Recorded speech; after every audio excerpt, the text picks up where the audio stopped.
We've got about 20 minutes for each presentation, so those presenting I will be a little bit ruthless, I'm afraid, because that includes questions as well.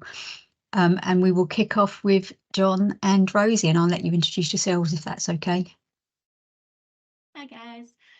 Yeah, please do be ruthless. We'll go as quick as we can, but if we run over, do let me know. We've got a presentation here, fantastic. So I'm Rosie, I'm the Health Policy and Projects Officer at Friends, Families and Travellers. And John Henry, do you want to introduce yourself? Yeah, I'm John Henry, that's the first name, John Henry Phillips, and I am a Policy and Research Officer at Friends, Families and Travellers. Thanks for having us. Fantastic. So I can kind of start off telling you a little bit about what we do as an organisation, and then we're going to walk through some of the recent research we've been producing on social inequalities and health inequalities. But essentially, Friends, Families and Travellers work to end racism and discrimination against Gypsy, Roma and Traveller people, and to protect the right to pursue a nomadic way of life. So we've been active since 1994. We work nationally and locally.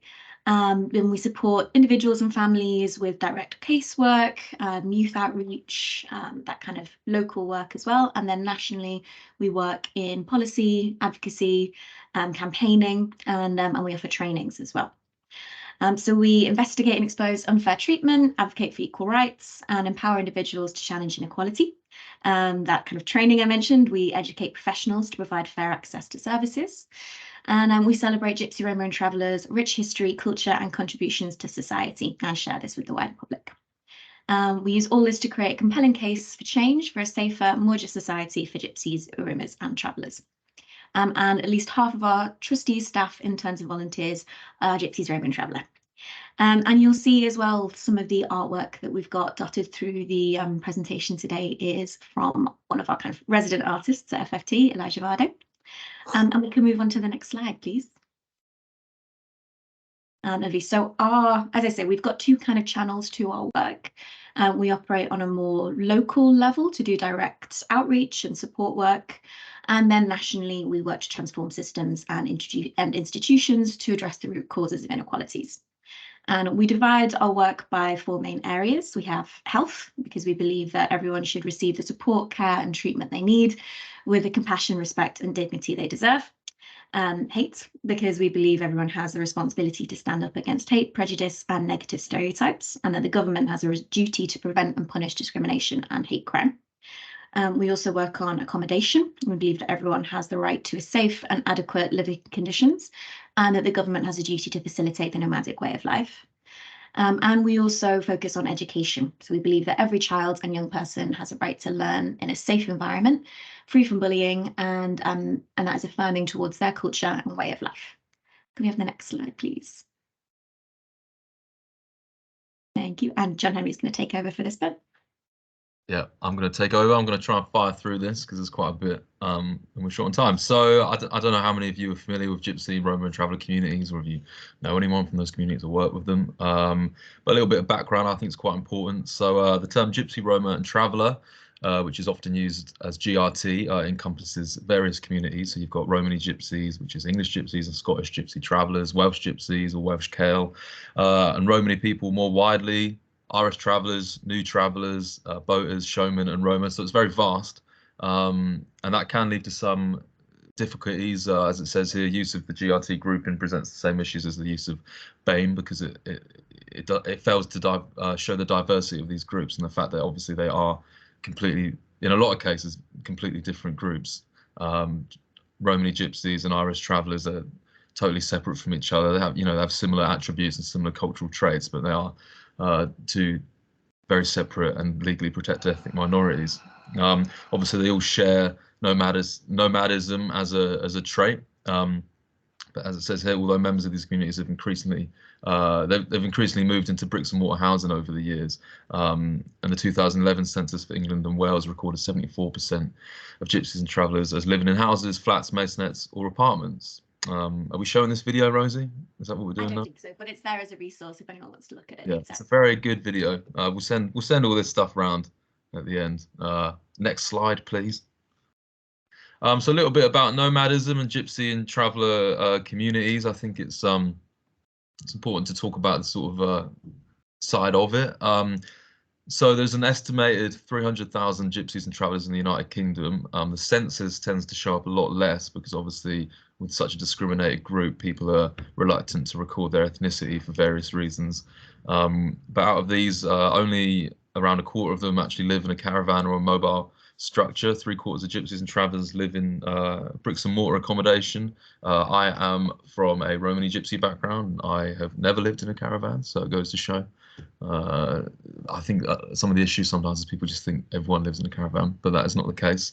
And as it says here, the vast majority of travellers stopping on land they do not own would prefer either to enter a negotiated stopping arrangement or stop on a socially rented or private site, but can't. So this is a lot of the issues that we face is the public often only meet gypsies and travellers when they pull onto land that they don't own.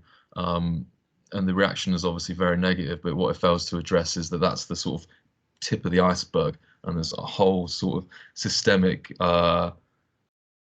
very deeply rooted issues that get to that point where they have nowhere else to go. And living nomadically obviously is just one part of gypsy and traveller heritage, a small part in some instances, but many do still continue to travel and do for some part of the year. So next slide, please. So I think it's important when we talk about gypsies and travellers to set the scene in terms of what these communities are coming up against. There's sort of a landscape of acceptable racism that leads to a lot of these exclusions that we're going to be touching on. It's often referred to as the last acceptable form of racism. You may have heard that used before. As it says here, a 2022 survey undertaken by the University of Birmingham showed that 44.6% of the British public express a negative view of gypsies and travellers, which is the highest percentage of any group. A big issue that we come up against is the sensationalist newspaper reporting, television shows, and derogatory language used by politicians. And this all comes together and creates a level of acceptable racism towards gypsies and travellers and Roma in the public that is just, in my opinion, unmatched by any other group. It's just constant and consistent. As you can see here in these headlines, you pay for Roma gypsy palaces and all this sort of thing. In the last few years, television shows, I can think of shows called things like Here Come the Gypsies, Surviving the Gypsies, 30 Days with the Gypsies, things like that. And then we have instances like Jimmy Carr saying that gypsies being killed in the Holocaust is a good thing on Netflix. You've got Diane Abbott writing letters to the newspapers saying that gypsies don't experience racism. Esther McVeigh, the politician, last week called gypsies a blight on the community in Commons. So it's very constant, it's very consistent, and it creates just a very high level of acceptable racism that I experience almost every day, to put it on a bum note. So yeah, next slide, please. And I wanted to point this example out because I think it's sort of definitive of how that level of acceptable racism manifests itself. This is a thing that happened a couple of years ago. A whistleblower working at Pontins leaked this undesirable list that was passed around all the Pontins camps. As you can see, it says "You shall not pass," and essentially it banned any one of these surnames from booking with Pontins, and they are all traditional Irish traveller surnames. So it's just the most racist piece of material you could ever find, and that's being investigated now by the ECHR, but it's going around in circles. But I think it was important to point this thing out because that was seen as totally acceptable, and that is the end result of all this sort of like constant public figure and people in high places making this seem like an acceptable thing. Next slide, please.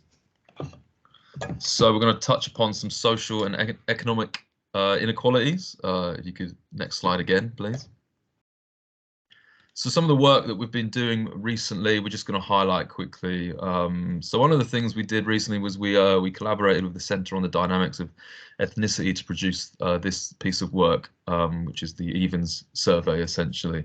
And it was the largest and first survey of its kind in Britain, designed to explore the realities facing ethnic and religious minorities. It was taken during the COVID lockdown. And we often find with these bodies of work that we do that the findings are always they're never surprising to us because we do this sort of thing day in, day out, but they're always very shocking to see written down. We hear this sort of these statistics anecdotally a lot, but we don't actually get a chance to really point it out in such awful numbers. So some of the key findings from this were that 62% of gypsies and travellers had experienced racial abuse, which was the highest out of all minority ethnic groups surveyed. 47% of Roma people had been racially assaulted. 37% of Roma people had been physically assaulted. And obviously, the wider effects of discrimination towards Gypsy and Roma and traveller people is the sort of economic and financial exclusion from all walks of life, really. So as you can see here, more than half of Gypsy, Roma and traveller people have no educational qualifications. 85% of Gypsy or traveller men and 65% of Roma men were in precarious employment compared to 19% of white British men. The survey also highlighted stark health inequalities across health outcomes and access to services. Gypsy, Roma and traveller men were over 12 times more likely to suffer with more than 2 physical health conditions than white British men. And Roma people had the highest risk of not being able to access health and social care services. So that's the Even survey. As I say, this is a whistle-stop tour through some of the work that we do. We've recently published our economic and financial exclusion briefing, which is all available to read, and I do recommend reading it. So the key issues we managed to see out of this was that financial institutions such as banks and insurance brokers restrict access to goods and services to gypsies and travellers living in caravans or mobile homes on sites and roadside camps. This also comes in with the energy grant support. This has been a big thing that we're trying to chase up, is getting people that live nomadically to be able to get the same support during the the cost of living crisis as people live in bricks and mortar accommodation. Prejudice views, limited access to services and employment opportunities, stark health and educational inequalities experienced by gypsies and travellers, which reduce employment and opportunities. Gypsies and travellers facing difficulties when trying to access welfare benefits and some grant schemes, as I say, with the energy grants, but it happens across the board, really. And also increased digitisation of services creates barriers for gypsies and travellers with low digital literacy, and also just low literacy levels in general. Yeah, next slide, please. One of the things, as I mentioned earlier, that we deal with a lot is accommodation issues. That's sort of my main job at FFT. It's the main thing that the public interact with, as I say earlier, mainly. So it's a big thing that we're passionate about. So this is from our accommodation briefing. There's a chronic national shortage of gypsy and traveller sites and stopping places. There's a lack of will among local authorities to identify land for travellers to live. The government often fails to hold local authorities accountable for not identifying land for gypsy and traveller sites.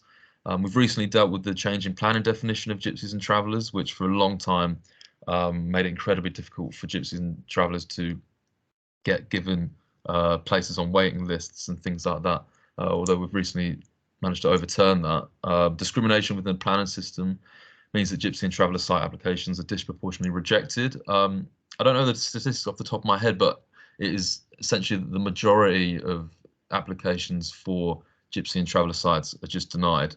And I saw one recently in my local area where it should have been passed, but they denied it because they said it would open the door for other gypsy and traveller sites to be put in the area, which, I mean, I was quite shocked to read that as the official reason, but that's the sort of thing we come up against. And as I'm sure you can see for yourself, the amount of new build housing estates that go up left, right and centre is pretty damning. And then we had the Police Crime and Sentencing and Courts Act last year, which a lot of people saw as sort of the final nail in the coffin of nomadic life. Sort of once and for all sort of criminalized the ability to live any sort of nomadic lifestyle. So we did a lot of work trying to stop that. We didn't manage to stop it, but now we're sort of trying to chase when it's been used and all that sort of stuff. So yeah. And then also, I mean, I've touched on the race hate and the prejudice, and I think whenever I give these talks, it's always just very depressing. So by this point, I'm just sort of, oh yeah, it is that bad.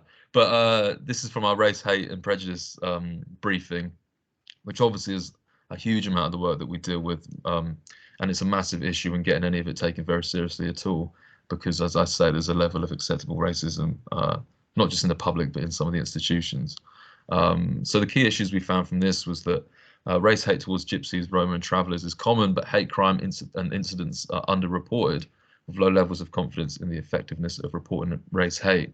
Obviously, in the communities, there's a certain level of distrust among authority just for the fact that nothing ever seems to actually be taken seriously or done. So now we have the issue of trying to encourage it to be put through the correct routes. There are difficulties in achieving appropriate and consistent outcomes in dealing with reported race hate against Gypsies, travellers and Roma. Police forces do not consistently ethnically disaggregate and record reports, which hides the full extent of race hate against Gypsies, Roma and travellers. On a side note, this is the thing that we struggle with a lot, is getting organisations to separate the groups. I've just been doing some work this morning on the energy grant work that we've been doing, and when I asked for the data on who had been applying across the board, farmers, people in social housing, anything like that, and travellers were just grouped in as travellers and all other groups at the end, which obviously is just another thing that we have to go back and say we can't do anything with that, because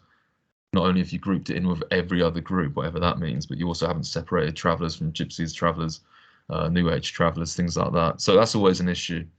Media outlets and platforms, as I say, fuel prejudicial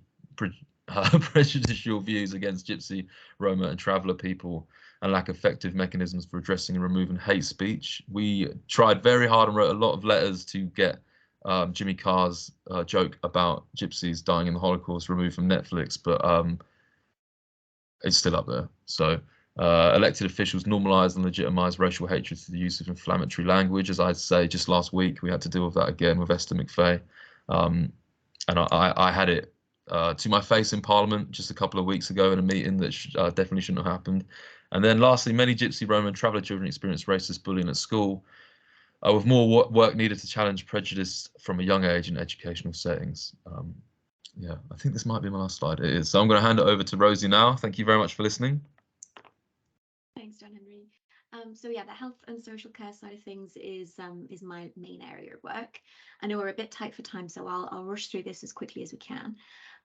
Basically, the health context for Gypsy, Roma and traveller communities is pretty dire. There's some really stark statistics I can share here. I won't walk through all of them, but this will be shared as a resource. But we have here that 14% of Gypsy and Irish traveller respondents to the 2021 census described their health as bad or very bad, which is more than twice as high as the white British group. Life expectancies for members of these communities are much lower, and across various health measures, we have really stark statistics. Again, a lot of them are here. If we can move on to the next slide, please. So a lot of the work that we do at FFT is part of the BSHE Health and Wellbeing Alliance. So in consortium with Roma Support Group, or RSG, we work in partnership with the voluntary sector and the health and care system to provide voice and improve the health and wellbeing of all communities.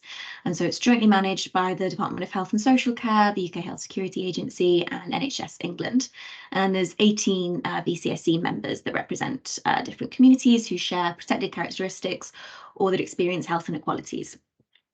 So we're also within the Alliance, we are the Secretariat and co-chair of the Health Inclusion subgroup, and we work kind of yearly with sets of projects, kind of doing research, co-producing research with the communities, and producing guidance and reports. So we can move on to the next slide. We've got some examples. So just launched yesterday actually, and I'll share the link in the chat.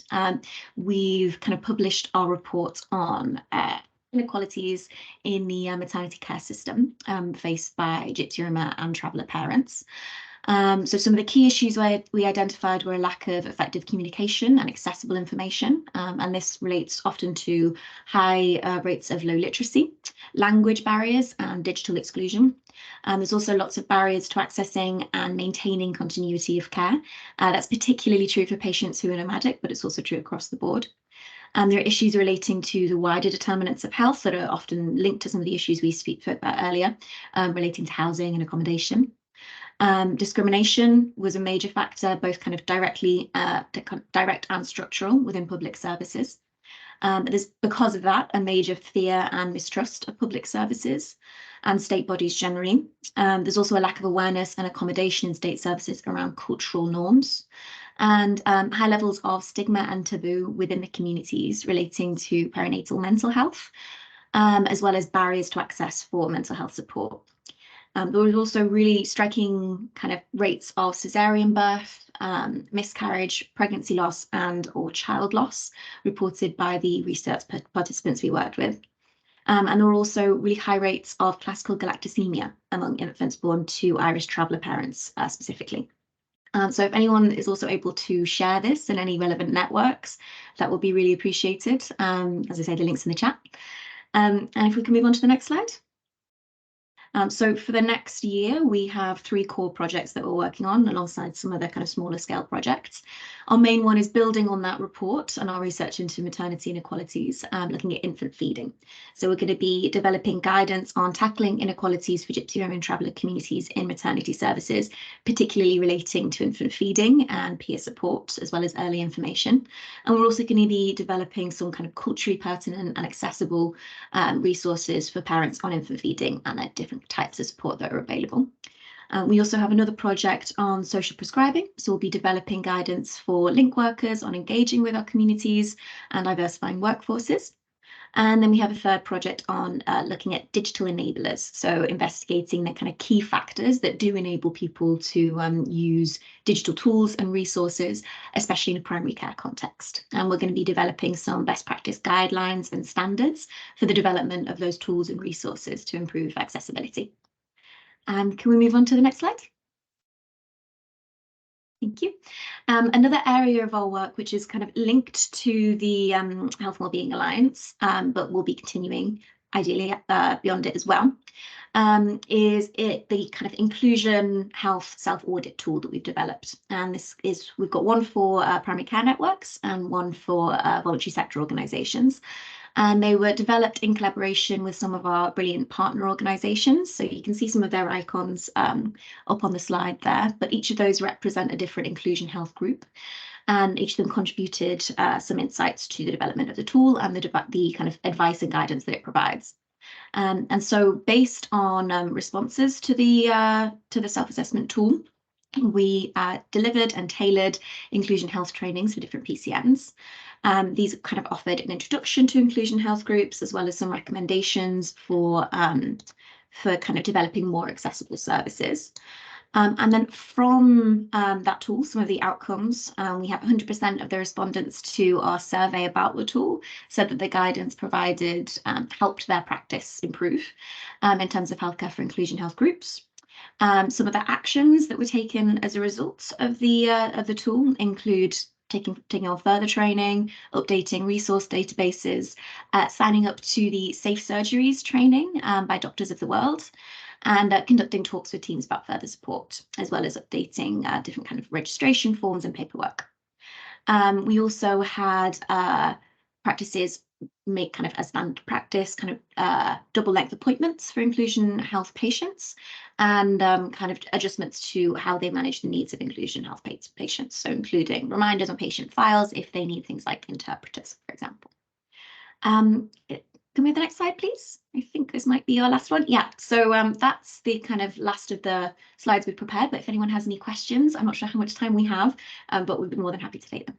We don't have very much time at all, but if people do have questions, if they put them in the chat, and we will certainly come back to you both if that's okay. Yeah, the last of the slides, if anyone wants to email us separately. Brilliant. And also Karen has just put a note in there about sharing the maternity report with your local maternity services and networks, so your LMNSs, if you can, that would be really helpful. And if we could copy Rosie in on any correspondence around that, that would be useful. That was fantastic and a really important kind of place for us to start, I think, in terms of highlighting some of the real inequalities and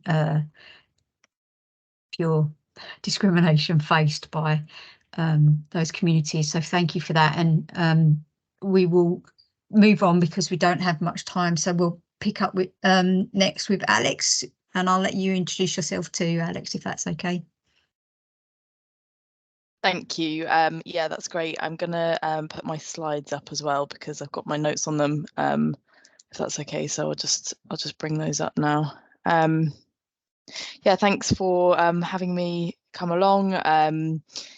It's really great to be able to come and speak to you about the research that we've actually finished it now, and we've moved on to other things, but we're still kind of actively trying to disseminate the findings. So yeah, if you know of any other groups that might be interested in hearing about what we've been working on, please do pass on details.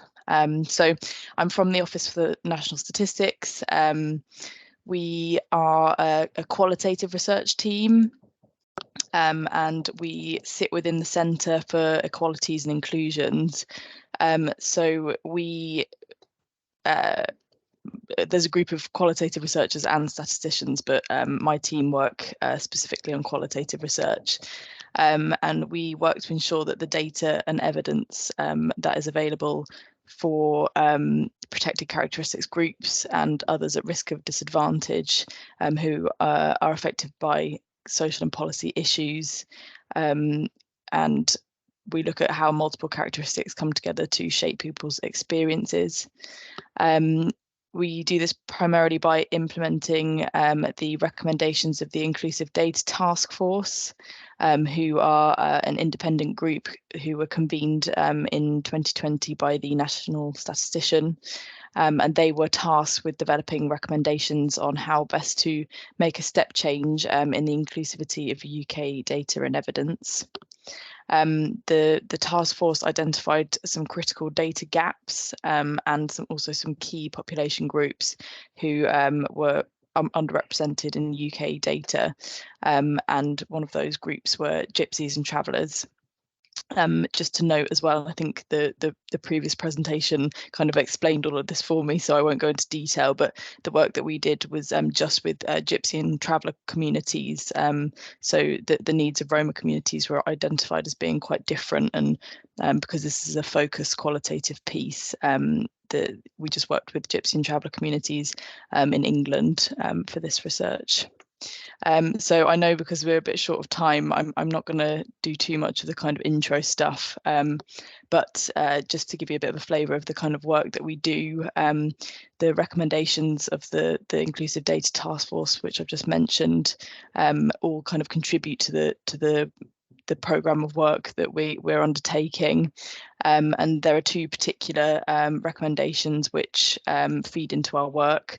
So one of those is to create an environment of trust and trustworthiness, which allows everyone to count and be counted in UK data and evidence. And the second one is to broaden the range of methods that are routinely used and create new approaches to understanding experiences across the population of the UK. So in 2021, we began taking forward some of these recommendations, and we started scoping work for the research. So that included contracting and starting to work with our research partner, who are Derbyshire Gypsy Liaison Group, and they're a community-led civil society organisation with established relationships and connections with gypsies and travellers across England and Wales.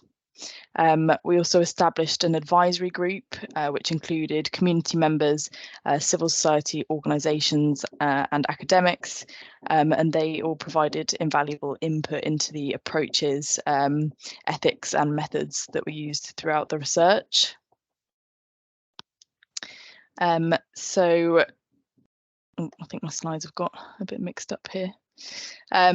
I'm just going to skip over this one. This is just some of the other work we do in the team, if you're interested in hearing about anything else. But yeah, I'm obviously here today to talk to you primarily about the gypsies and travellers' lived experiences work in England and Wales. So we began by working with Derbyshire Gypsy Liaison Group. We also recruited an academic to come on board to kind of advise us, and we also carried out a kind of training session with community interviewers from different civil society organisations who work across England and Wales with communities. And so the training sessions were kind of interview techniques. So they enabled our community interviewers to carry out over 50 life history interviews with members of Gypsy and traveller communities in different areas across England and Wales. The interviewers asked participants to tell them about their lives from as far back as they could remember, and they probed on experiences with topics like education, health, housing, employment, all of the kind of big social policy areas. And then following the interviews, we also held 5 participatory action focus group discussions, which were attended by some of the same community members that participated in the interviews, but also by staff from local authorities and central government.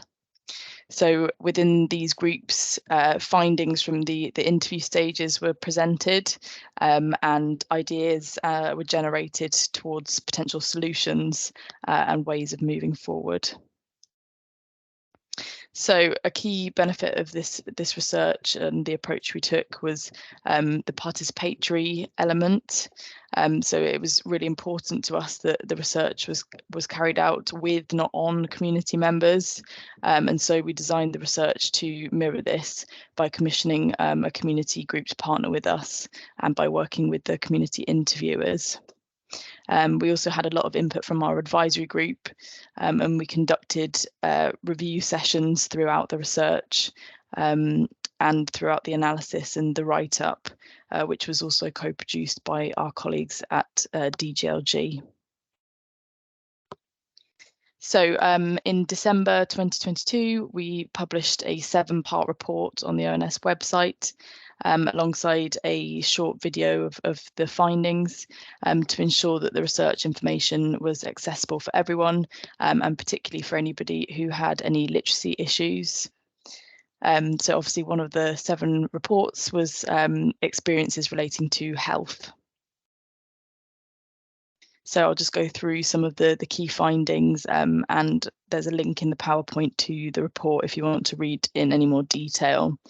But participants described the perceived public health implications of site conditions, including overcrowding, pollution and availability of water, as being linked to poor health conditions and infectious disease outbreaks.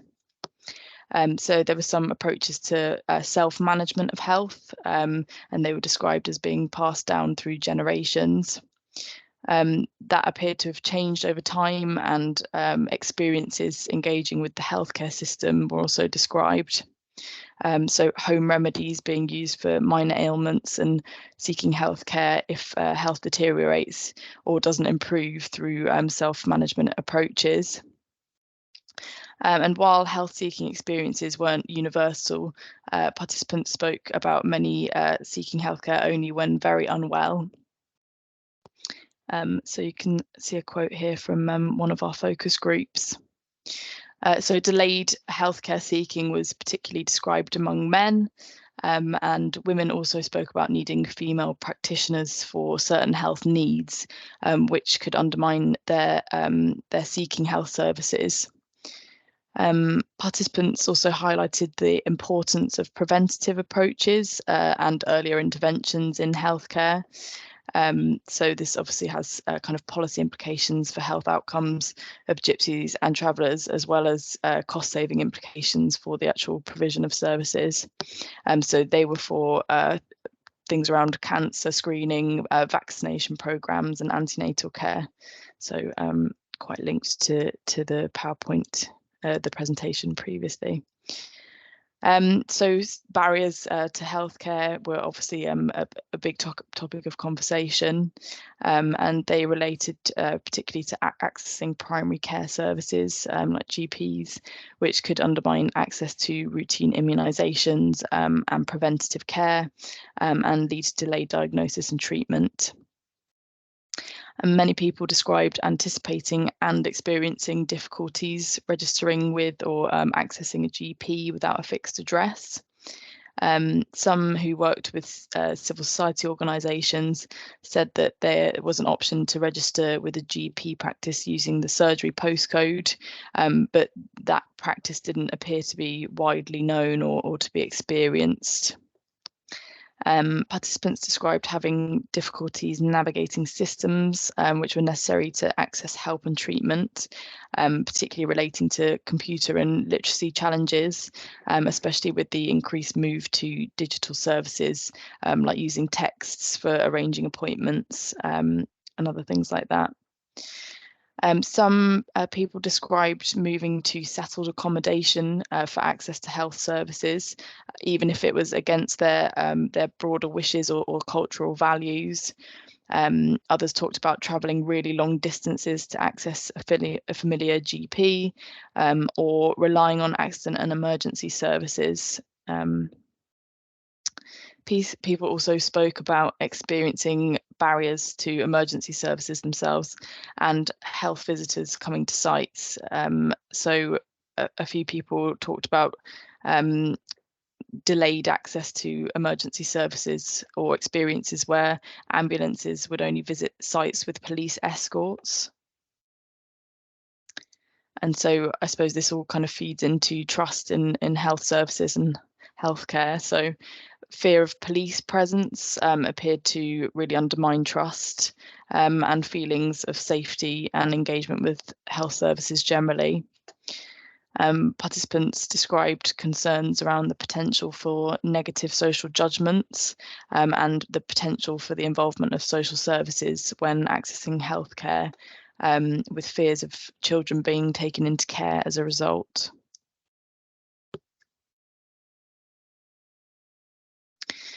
So where positive relationships with healthcare providers were described.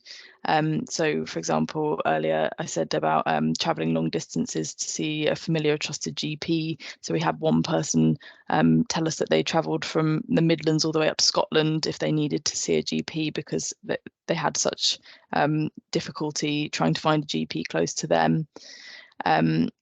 It kind of demonstrates on the flip side, I suppose, how important those trusted relationships are, and which obviously then kind of supports access. So there were a lot of accounts of anticipated and experienced discrimination on attempting to engage with health services, and that was described in relation to a range of healthcare providers, but particularly in relating to GP reception staff who were said to be gatekeepers to access in a lot of situations. Some people felt that they were treated differently because of their ethnicity, and some also spoke about communication barriers, making it difficult to feel understood and to engage with terminology used by healthcare practitioners, and this was seen to delay access to diagnoses. Communication approaches that were receptive and accessible were highlighted as being really important, with clear explanations, and really listening to patient concerns were really appreciated. Familiarity with a certain healthcare provider, which was kind of built over time, could help to build trust and support positive relationships and healthcare experiences, although that was seen to be less common today than it has been in the past. Additionally, whilst we weren't able to include this in the report due to our kind of positioning as a neutral government body, we did also hear directly from local authority service providers on their views, and they really reiterated the importance of relationships when accessing healthcare, and implied that community members that they'd worked with had often struggles just getting past GP receptionists, and emphasised the importance of communication and understanding. So some of the potential solutions to the issues presented, which were discussed within the focus group sessions we held with local and central government and community members, included more accessible formats for delivering health information and appointment reminders, mobile outreach clinics onto sites, trusted and familiar people linking community members with health services, ideally from a Gypsy or traveller background. And flexibility was a really important one. So enabling access to GP surgeries without fixed address, such as, you know, using kind of GP access cards, or, you know, making GP surgeries aware of their responsibilities to take on patients even if they don't have a fixed address, and extra support for people with literacy barriers. So they are the kind of key headline findings and potential solutions.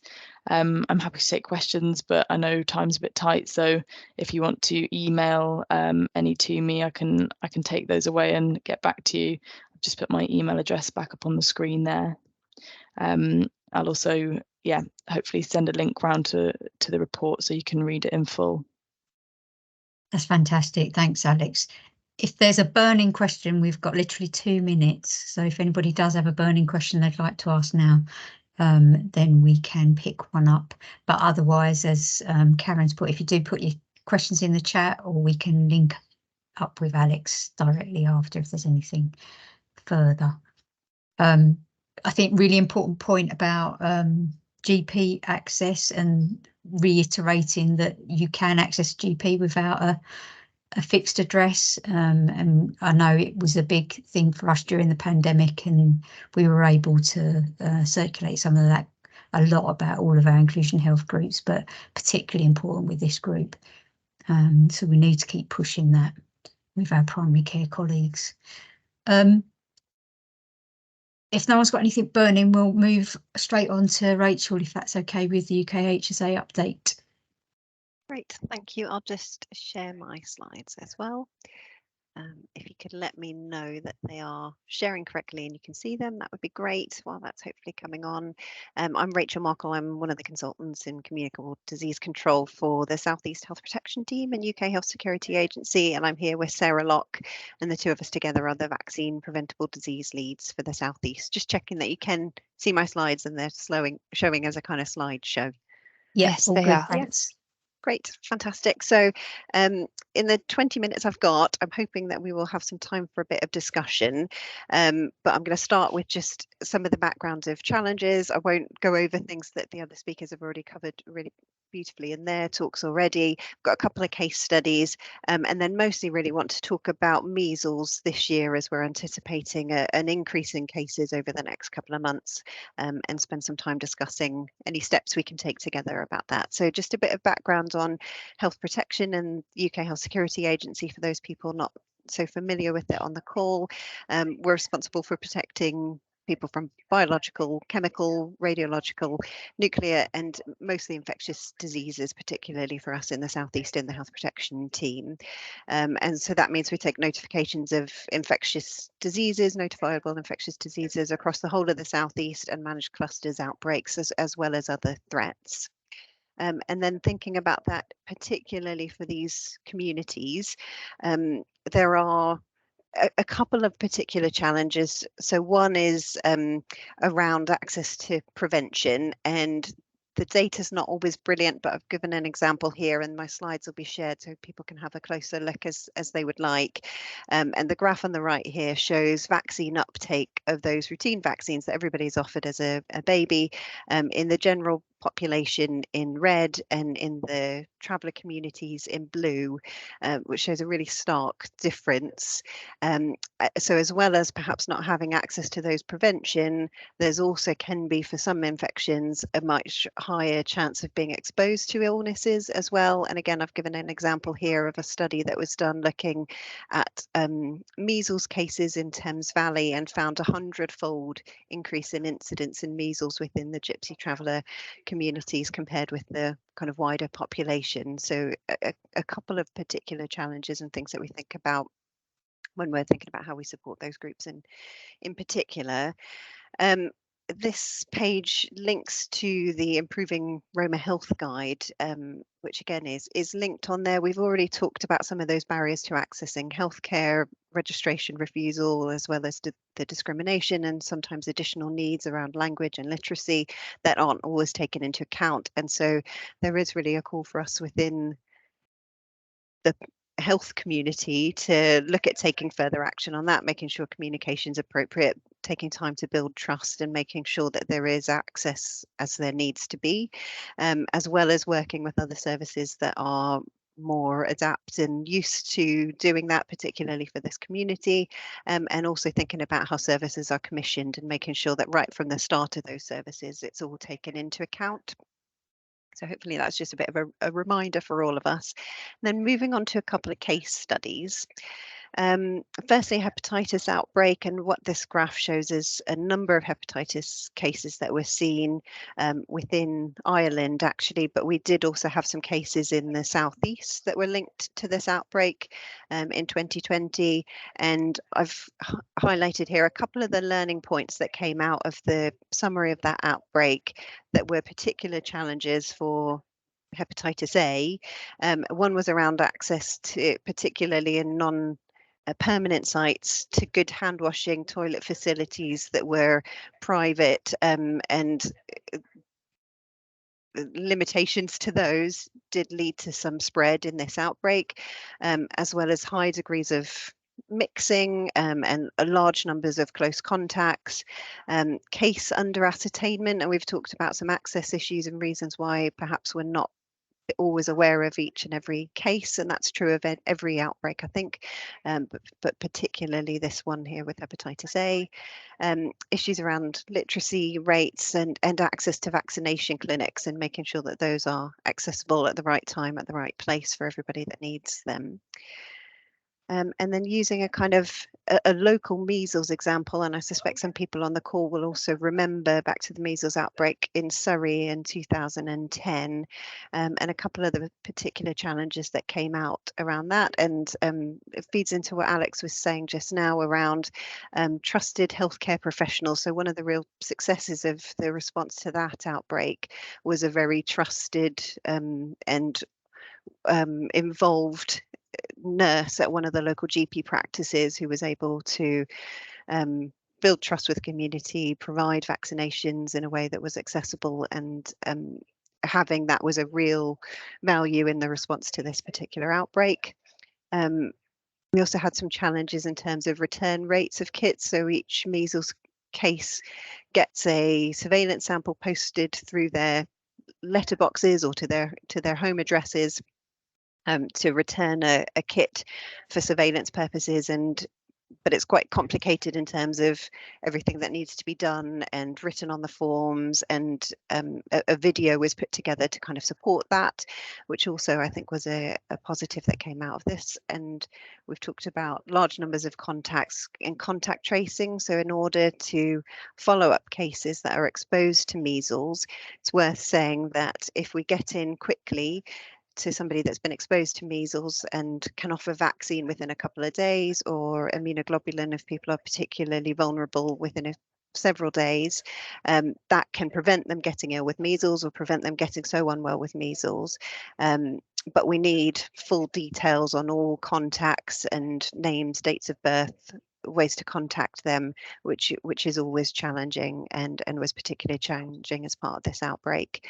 And also having access to good vaccine records and knowing who's already been protected because they've had vaccines against measles was a particular challenge.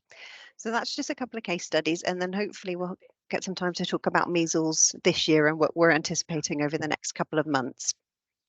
So the graph on here shows measles cases in England over the last several years, and you'll see rates were much higher if we go back to the early kind of 2012-13, and then rates came right down, and actually the WHO declared that measles had been eliminated as in England for a couple of years, and then there was large outbreaks again, largely related to large number of cases in Europe in 2018 and 19, and then the measures that were put in place to prevent COVID transmission were also incredibly effective against measles as well. And we saw, very small numbers of cases over the last several years, and then cases have been creeping up. And this graph only goes up to April, but when the more recent ones are published, you'll see that those numbers have continued to increase, and modelling suggests that that's likely to continue increasing,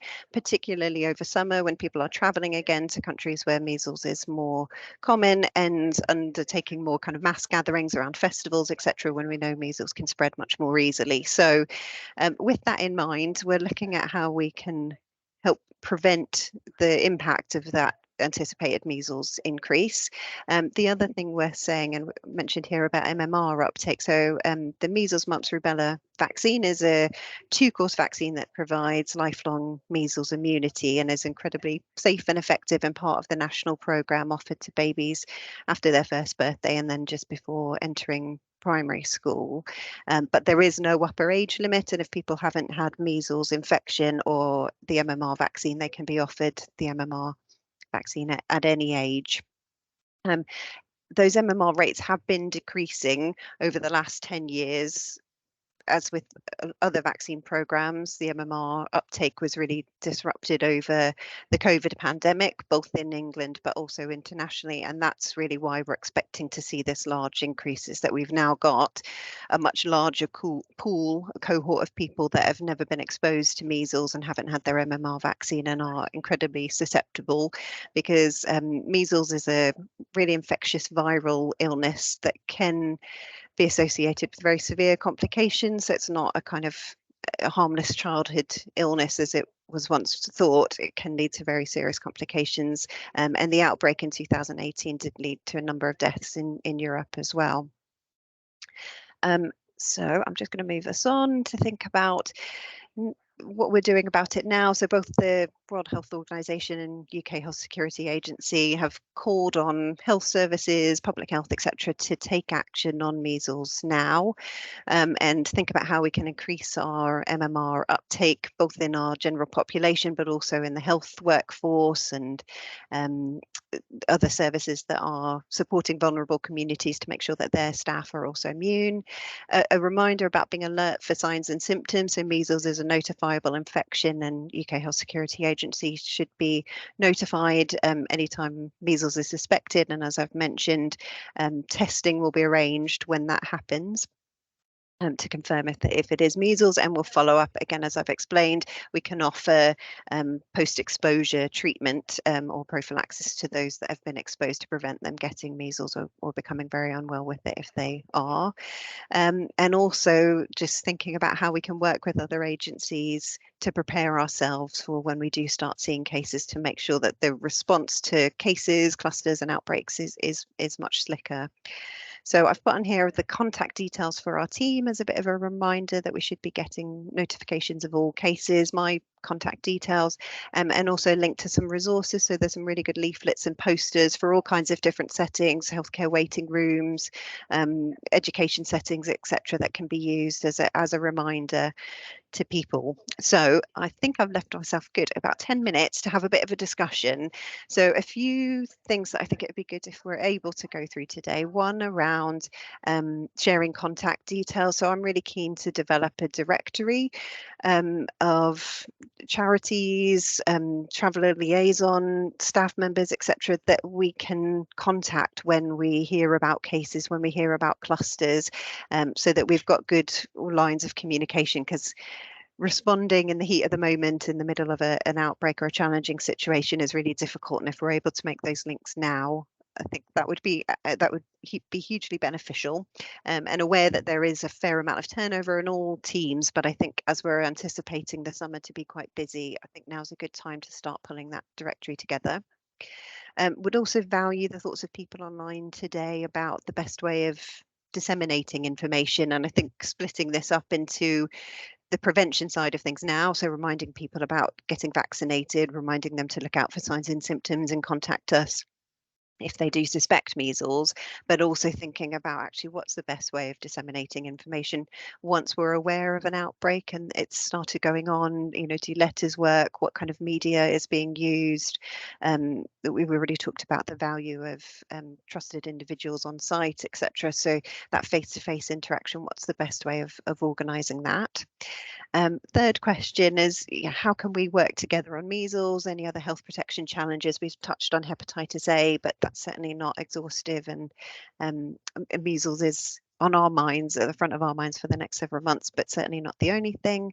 And then final question, are there particular training needs within organisations that we could start to address? And thinking about our own team, perhaps there's some training needs around how best to engage communities, you know, how we can adapt our letters, how we can adapt what we're saying so that it means the most to the people on the other end of the phone. But also, are there training needs within other organisations represented today that would benefit from knowing a little bit more about measles and how to contact us that we could support with training around? So that's all of my slides. That was all I was going to say, but hopefully there's a bit of time for discussion, and happy to pick things up outside or on the chat box as well, if that's helpful. That's really helpful. Can we keep that slide up for now? Ellen, would you like to come in? Thank you very much. Rachel, I'm Ellen Schwartz, Deputy Director of Public Health in Kent County Council. We know each other, same region. I'm so glad you said what you said with a focus on measles, because that would have been my question. So just specifically to your comments and questions, yes, we would like to have your support.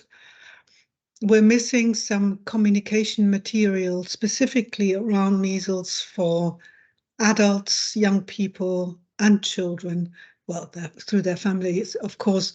That is for non-reading audiences, or very, very simple. Often the NHS comms material is too complex, too technical. So I used to be in touch with Kirsten Hurley at UKHSA IMS Communications during the pandemic, and I know that there is such material available. It would be really, really good to have a conversation with you and specifically use this kind of opportunity now to communicate around measles. Because, I mean, I'm talking from a perspective of a county council, so we have 12 district and borough councils, and often the trusted individuals are sitting in the district and borough councils. And it's so complex, but once those people are known to us, we can then sort of share such information. Thank you. Thanks, Ellen. That's really helpful. And I agree, it gets really complicated, particularly in county and district areas, but across the board in how to kind of link and disseminate some of this and work with people generally on the ground to get the right messages across in the right way. John and Rosie, am I right in thinking friends, families and travellers have produced some resources that have been co-produced by people from those communities? I might be just imagining things, but I think during COVID there was some stuff produced generally that could be adapted potentially. We do have materials that have been co-produced. I can share a link in the chat to what we have, and if anyone wants to kind of talk to me or John Henry about the process for them, or any of the specific questions, we can, you know, I've shared my email already in the chat, and we're all available. That's fab. Thank you. Anita.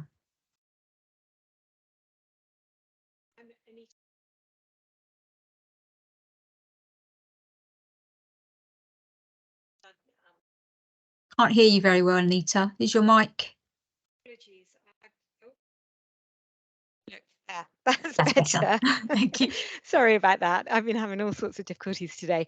Yeah, so I was just saying that so consultant in public health, I'm going to be presenting in a couple of minutes because we've done a needs assessment, and I think it's just and it's great actually to have the range of participants on this call here, because one of the one of the findings from our needs assessment was, and it's sort of been touched on, it's around literacy, but I think it's also about health beliefs as well. So I think absolutely, you know, communication needs to be done, and you know, appropriate materials need to be disseminated around all sorts of things. But actually, I think there's a deeper layer of work, you know, which needs to go on as well, which is very much around building the trusted relationships and the understanding of, you know, and so I think that I just wanted to highlight that.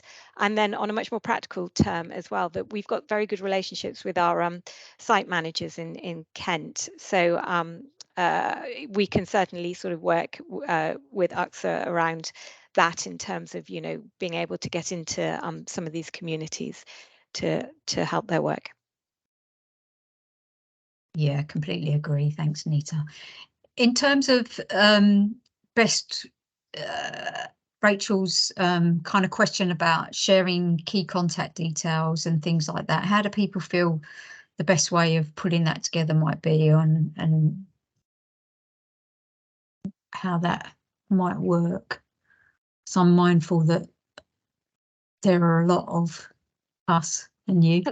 Can I make a suggestion? If Rachel, if you think about what sort of information you need, I can share a spreadsheet or template with the network, and then people can complete that and then send it back to you. Perfect. Would that be helpful? Great, thank you. Yep. Yeah, I think that'd be great. Thanks, Karen. Anything else people want to pick up at the moment from those questions? Can I? Oh, sorry. Go on, Sarah.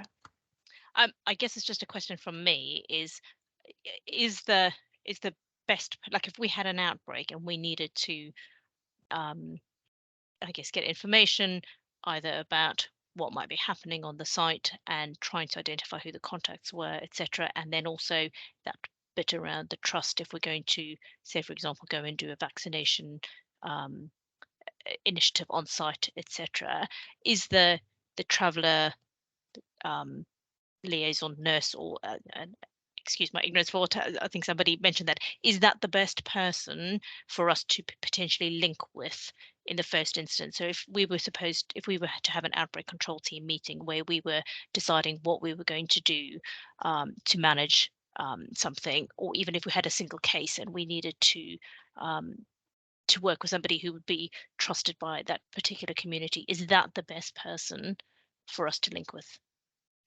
I think personally, from my perspective, the probably easiest initial point of contact is through the public health teams, who can then identify the right people within the local place relevant to their set kind of structure as to who that might be to pull in. I think it'd be quite difficult otherwise. I think that's right, because it might be in adult social care who the contact would be. So I think that would be upper tier or the unitaries. So colleagues on this in the network should be able to help with that.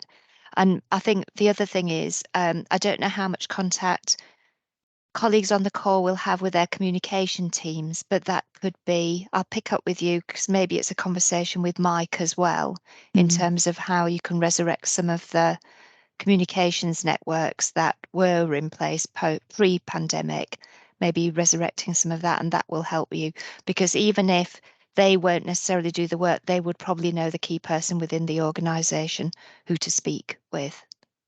Yeah. Ellen. There's another perspective or something that you mentioned, Rachel, in your presentation, and that kind of vaguely infection prevention control, the importance of hand washing. And I'm just a couple of days ago so often these are very politically loaded, what is available in certain sites. And, I'm talking about hand washing facilities and how is it used and what can we do? So again, I wonder whether there is some very simple material to educate about the importance of hand washing.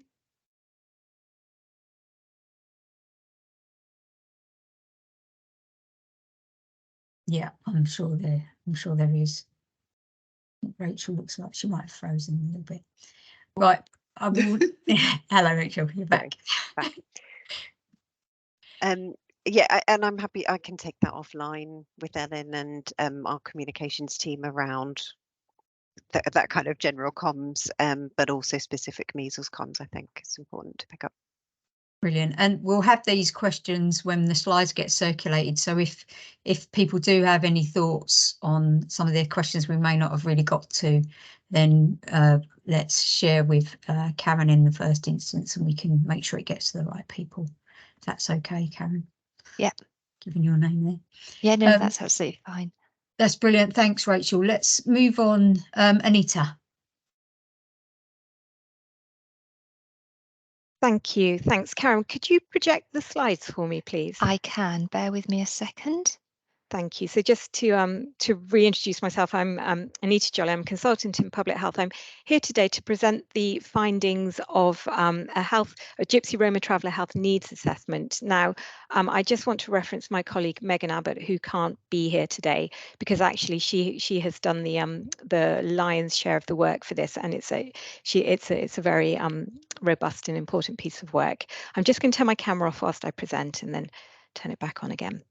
So before I go into the nuts and bolts of the findings, the reasons for doing this work were, and as we've heard, and I feel like a lot of what I'm saying today, or what I'm going to present today, is sort of, you will have heard before in this this meeting. But of course, the health of Gypsy Roma traveller communities has not only been historically poor, but certainly when we looked at the evidence and the research, there's little evidence of many improvements being made. And within Kent specifically, concerns had been raised around the needs of our Gypsy, Roma and traveller communities. And we had carried out a previous joint strategic needs assessment, but that was in 2015. So we thought it was important to refresh this. And actually, this is a good time because there's an increased policy focus on inequalities within the NHS, specifically the Core 20+5 policy, which aims to improve the health of the most disadvantaged in society. So we, this was a good time to do this work. And just to say, like all previous speakers before, that we fully, in doing this work, recognise that we're not talking about a single community here. We're talking about unique and diverse communities, and wherever we could, we tried to recognise this wherever we could within the needs assessment, but we had to sort of slice and dice it in some way. So we'd sort of present findings of Gypsy and traveller communities together, and then Roma communities separately where that's appropriate. Could I have the next slide, please? So the aims of and methodology are on this slide, so I'm not going to go through it in detail, but we adopted a mixed method approach of collecting quantitative and qualitative data. We also carried out some desktop research. Now, where possible, we wanted to look at routinely collected statistics, but in reality, we don't have very much routine, robust data. So we've got it within the census, and when we carried out this piece of work, which was earlier this year, some census data on these community groups had been released, and we also looked at education service data. But because there's actually no requirement for health services to collect ethnicity data specifically for Gypsy, Roma and traveller communities, patients, we just really couldn't get very much health service data, and nationally this has been recognised as a gap.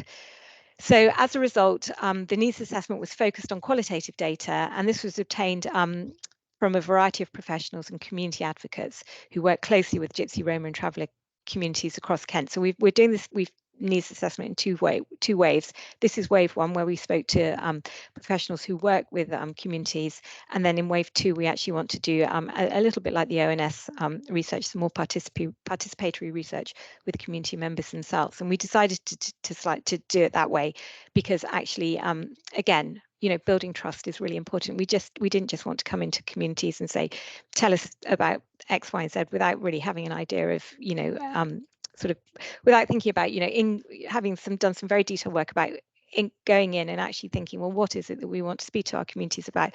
But also we don't want to, go in with empty promises either. Can I have the next slide, please. This is just here to show you the range of stakeholders that we spoke to, and they were across a variety of statutory services and also community advocates as well, and community champions. If we can go to the next slide. So as I mentioned, the census data, we did have some census data, and we could certainly quantify who our local populations were, both with respect to Gypsy and travellers, and also Roma, our Roma communities. And this slide shows actually that we have quite high numbers of Gypsy and travellers within Kent. So just under 5,400 people in total. And there may be under disclosure in the census, because research has told us, and I'm sure that other people on this call can corroborate this, that some communities, don't fill in the census form, or don't, or for whatever reason, or they fear of, they don't want to disclose their ethnicity on the form. If we go, oh gosh, if we go back to the slide after, just no, that's not the one, sorry. Sorry, the slide after that. No, after. Thanks, Karen. Thank you. This is just to say that we've got 7 sites within Kent County Council, which are owned by the council. No worries, Karen. They're owned by the council, and this is just a map showing their location to show that actually, they are quite widespread across Kent, which in of itself is a very large area. And we also have some district and borough councils which also own sites. So, for example, in Maidstone and Sevenoaks. If you could go to the next slide, please. And this slide shows our local Roma populations and where they live. And again, they're a little bit, they're sort of more dispersed, but on the sort of the north and the south coast, or southeast coast of Kent, is where we've got some higher concentrations of Roma residents. And according to the census, 0.1% of Kent's population self-declared as Roma, and that is compared to 0.2% of the England population. So going over onto the health of these individuals, we looked at it across the life course, and there were some commonalities for all communities, and they do experience poor health across the life course. So in children, high prevalence of childhood illness in general, asthma, obesity, and poor dental health were highlighted.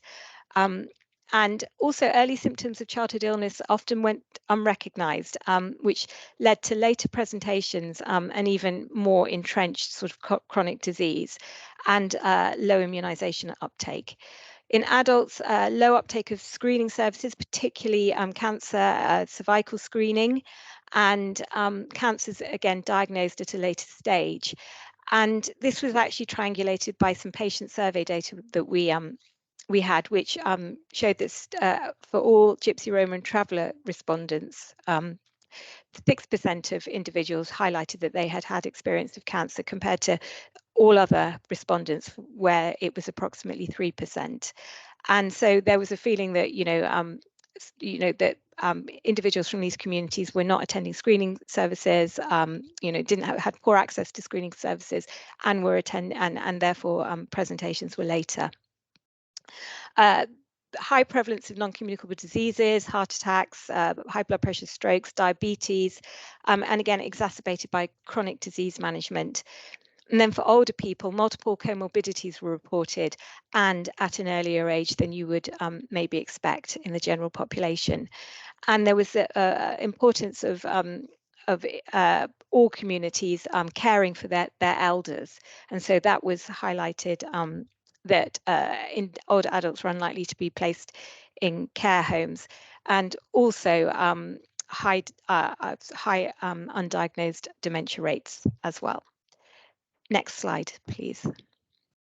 So this pictorial shows some of the health outcomes that were specific to our Roma communities, again across a life course approach. And I just wanted to highlight a couple. So with maternal and early years, poor access and late presentation to antenatal services, smoking in pregnancy was highlighted as a concern, low uptake of contraception, and then anecdotal reports of sort of terminations being, sort of higher rates of terminations, and low breastfeeding rates, and generally within the Roma community, sort of sexual health is a bit of a taboo, and it was felt that that was contributing to some of these poorer outcomes. And with children and young people, smoking seen in children as young as 12, and a concern that actually a lot of children even had quit but had moved on to vaping, so high vaping rates. Asthma was a common problem, childhood obesity was prevalent, high consumption of sugar, and dental health issues as well. And then mental health. So within Roma communities, mental health, again, there isn't really a sort of mental health is not viewed in the same way as it is certainly within the UK. And I think as a consequence of that, there were high rates of mental health issues that were highlighted specifically in teenage boys and men, but it was often unrecognised. And for Roma women, isolation was a problem, again, leading to poor mental health. If I could go to the next slide, please. And then thinking that, so sort of taking a sort of a wider, taking a step back, these were some of the behavioural lifestyle factors that were reported, the health beliefs and the wider social determinants, so again were thought to contribute to some of these poorer health outcomes. Now, I'm not going to go through all of them because there's a lot of information on this slide. I think generally prevention wasn't thought of as being important, or preventative health, and there was a lot of misinformation, but also some fear around going to the doctors for fear of finding something sinister.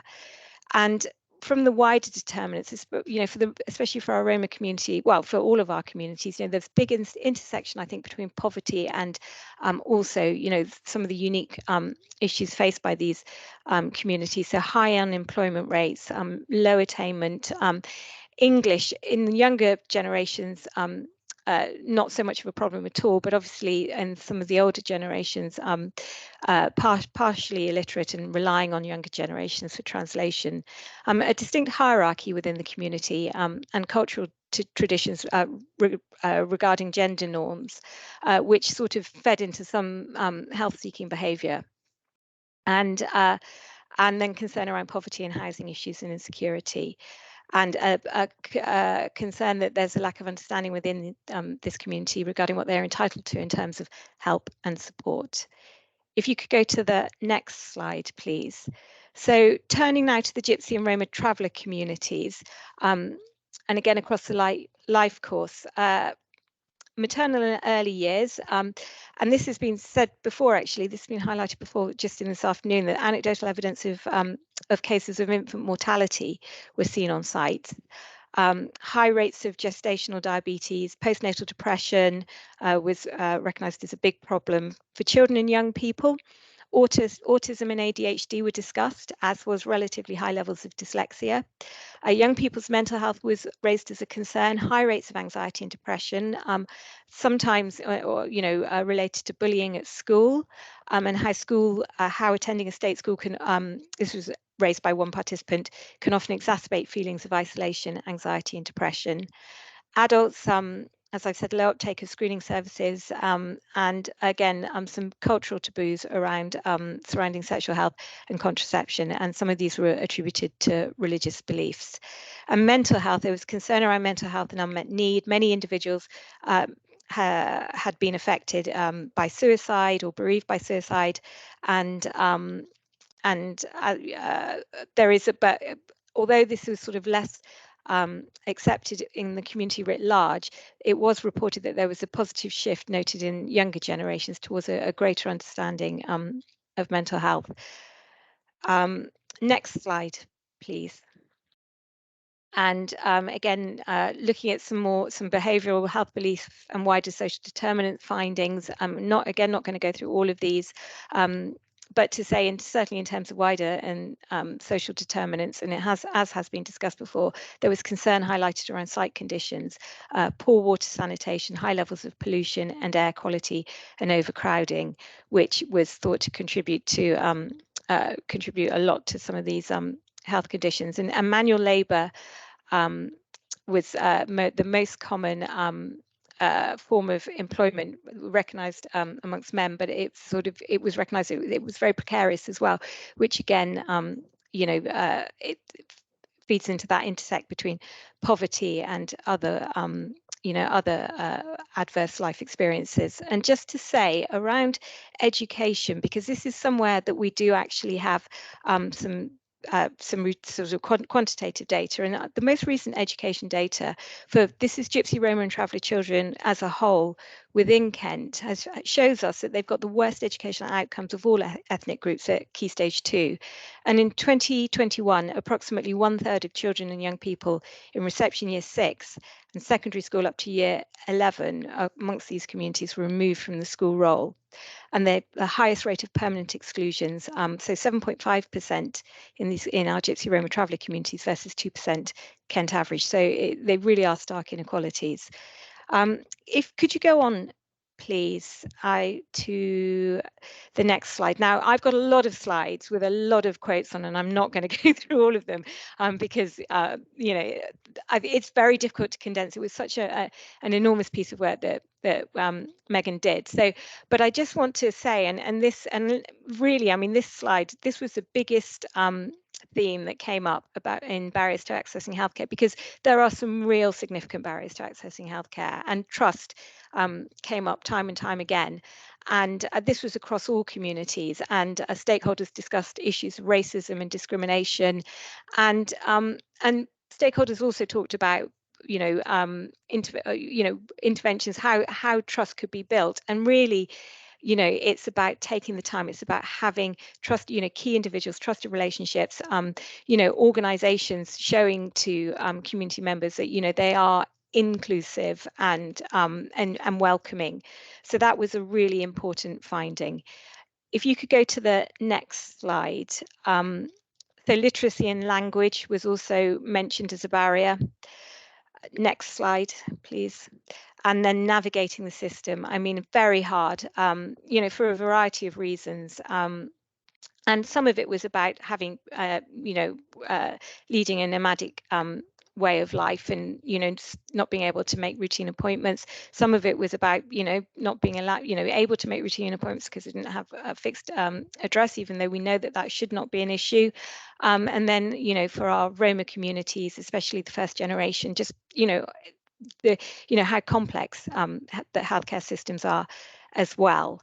And I'm just going to say here, because there are lots of green shoots in Kent, and there's a lot of very, very good practice as well. And actually, just to say that there is one surgery in Kent who has overcome this by they serve. They're very near one of our KCC sites, and the practice has actually registered all residents on that site with the practice using the surgery address. So even though it shouldn't have to happen, it can happen in that way. But I think that is a sort of a single workaround, and I think we need to be a lot more routine and systematic about what we do. Now, I've got several more slides, and I'm looking at the time, and I don't have any more time to present them. So if we could just go to there's one called recommendations. So if you just scroll down, Karen.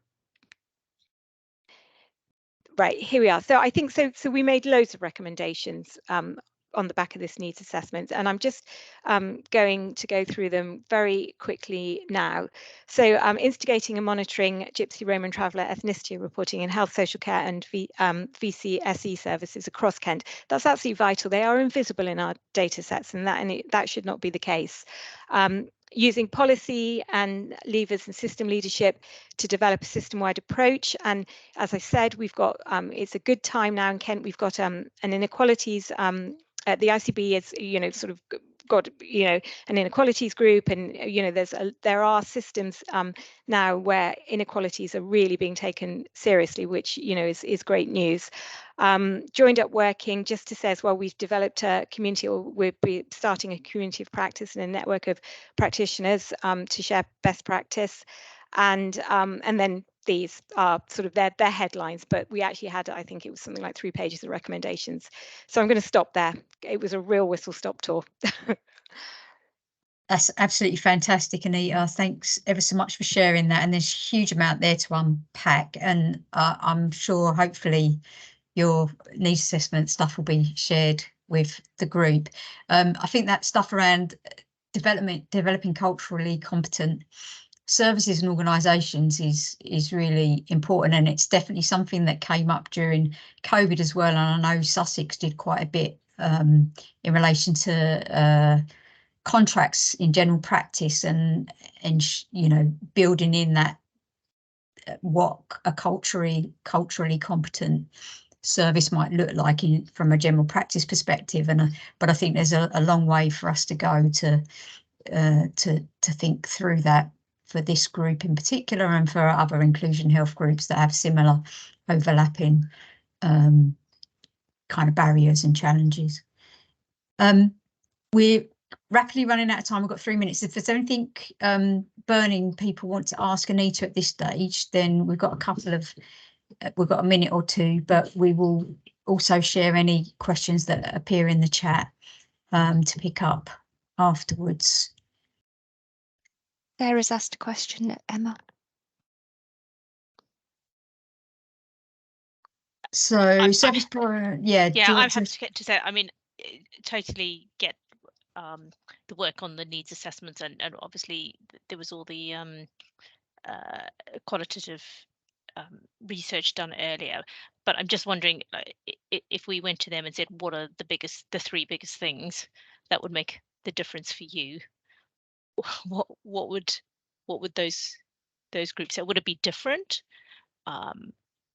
What are their, you know, there's so many challenges. If they had to prioritize and say, what are the biggest things that would make a difference for them, what would they be? Maybe people can't answer that.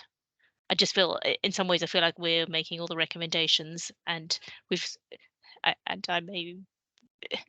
sort of asked what the problems are, but how much are they involved in the solutions themselves?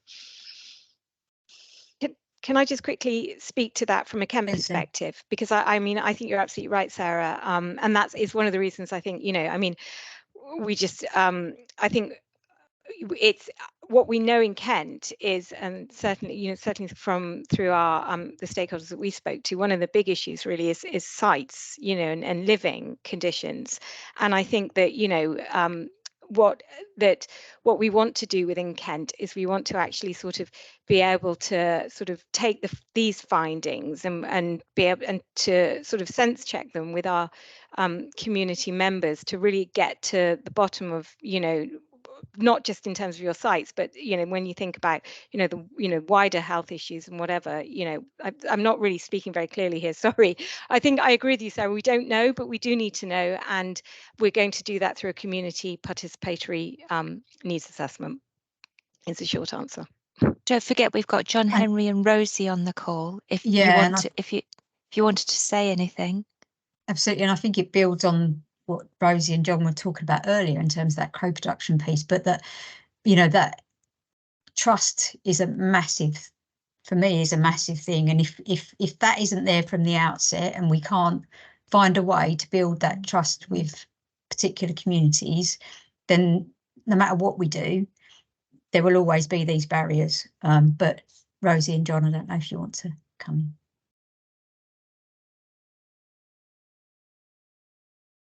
Sure, yeah, John Henry, if there's anything you want to add, please do. Definitely, there's a lot of work that we do with our research in terms of co-production, and all of our, well, lots of our published research is done with our communities in terms of the content. I think there's a lot there's a much longer conversation to be had here, and I know we don't really have the time to do it. So if anyone does want to kind of get in touch separately, we can have those conversations at another time. yeah, I think we're a bit short for time on this one. Perfect. I would say if I just say something in terms of, I'll just give one thing rather than three. I think obviously having things like this is such an important thing to do, and one of the biggest issues we have with Gypsy and traveller issues and Roma issues is just not having the discussions, not having the seat at the table and not being considered for pretty much everything. So that would probably be my big takeaway, is just always the inclusion is so important, because we're sort of 10, 20 years behind a lot of other groups in terms of getting even to the starting point. So that would be my my main point. But yeah, that's really helpful.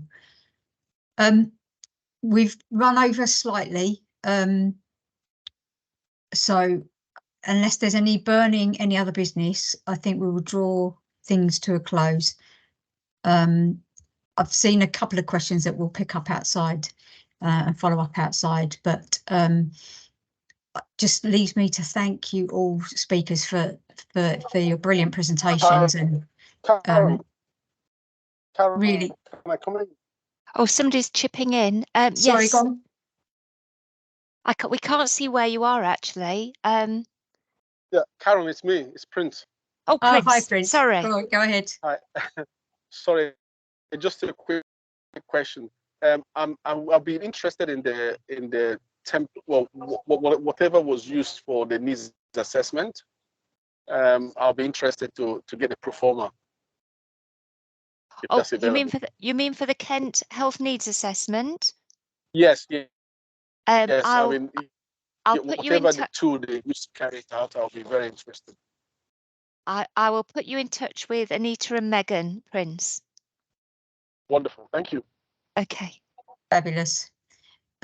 Yeah, so we'll draw things to a close, but we'll please do get in touch with colleagues outside the meeting to follow up. And I think there's something further for us to do in thinking about these groups in particular, and those, as Sarah, you've picked up on what are the top three things we need to kind of think about first, and how might we actually act rather than recommend. So I think that may be something, Karen, that we might want to think about going forwards as to how we progress that in terms of possible next steps. Thank you all for your time today. Really, really good session, and I look forward to seeing you all soon. Thank you very much indeed. Wonderful presentations. Thank you. Thank you.